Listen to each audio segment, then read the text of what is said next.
Here's something that will bother you for the rest of the day.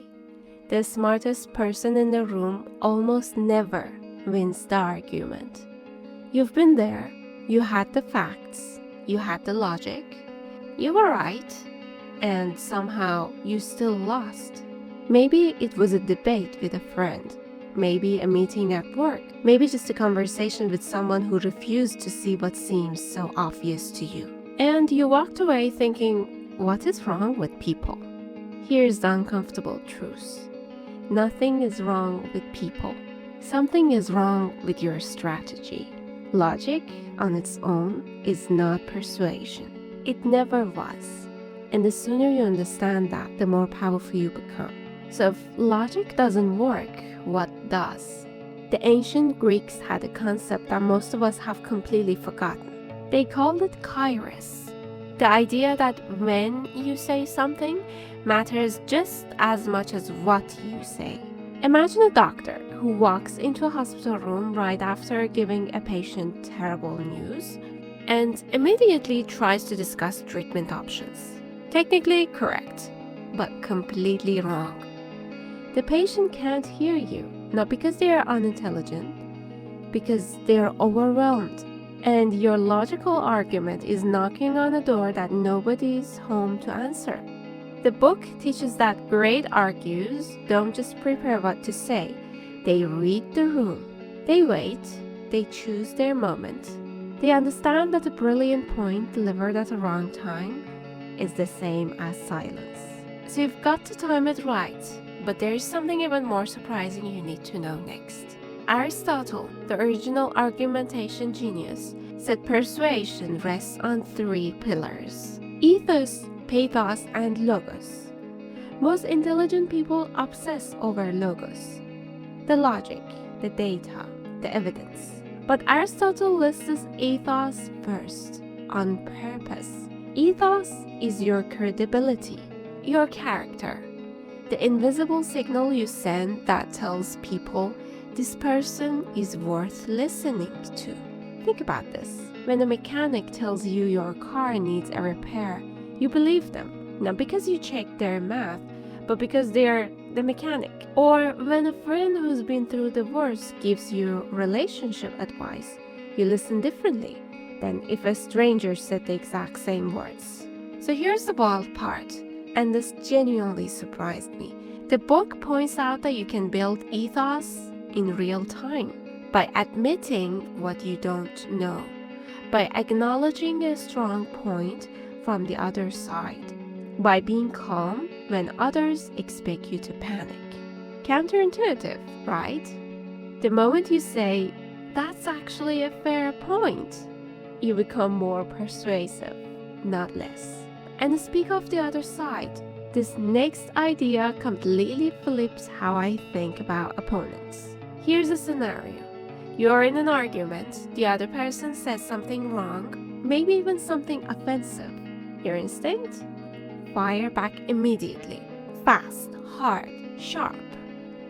That instinct is the enemy of winning. The book describes how the most effective debaters and communicators do the opposite. They pause deliberately, even uncomfortably. That pause does 3 things simultaneously. It makes you look composed and confident, while it makes them feel like their point is being taken seriously. It gives your brain time to craft a better response than your gut would have. There's a story pattern that shows up again and again in courtrooms and boardrooms. The person who speaks last and the slowest often controls the room. Not because they are quieter, because silence, used intentionally, signals power. Think of it like chess. The fast player is reacting, the slow player is thinking. But here's where it gets really interesting.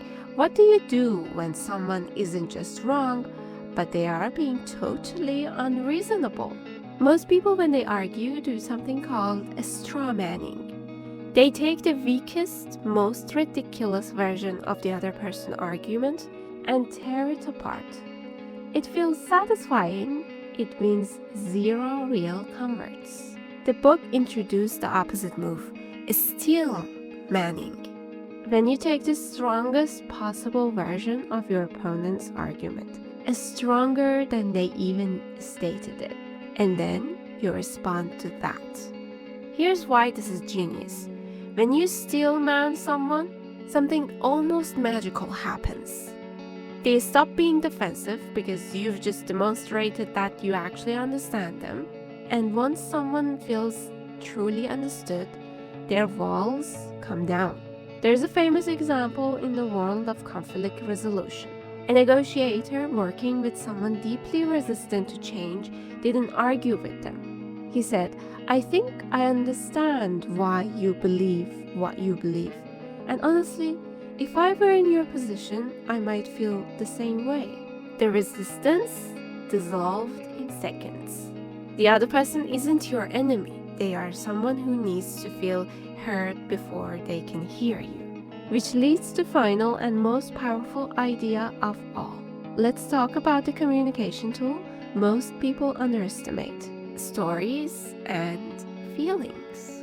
Imagine I tell you that millions of children around the world struggle with hunger every day.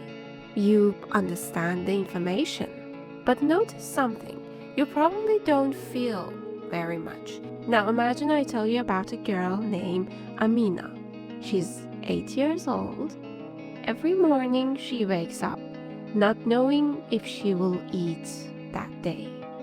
She walks long distances with her family, searching for food and water. Some nights, she goes to sleep hungry. Now, take a moment and notice your reaction. The numbers gave you information, but the story gave you a human being. And suddenly the problem feels real. This is why stories are powerful. They transform ideas into experiences. They create sensibility. They lower resistance. When people see themselves in a story, they stop processing information as outsiders. They become participants. And that's when ideas begin to really stick. So here's the lesson. And this goes beyond winning arguments. Most of us were taught that the world rewards the most logical person.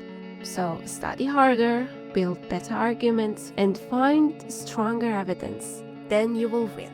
But the world actually rewards the most human person in the room. Logic is your ammunition, but trust, timing, and empathy, those are the gun. The smartest people often lose arguments not because they are wrong, but because they've forgotten that they are talking to a person, not to a spreadsheet. Be the person who can hold both, the truth in one hand and the humanity to deliver it in the other. That's how you don't just win arguments.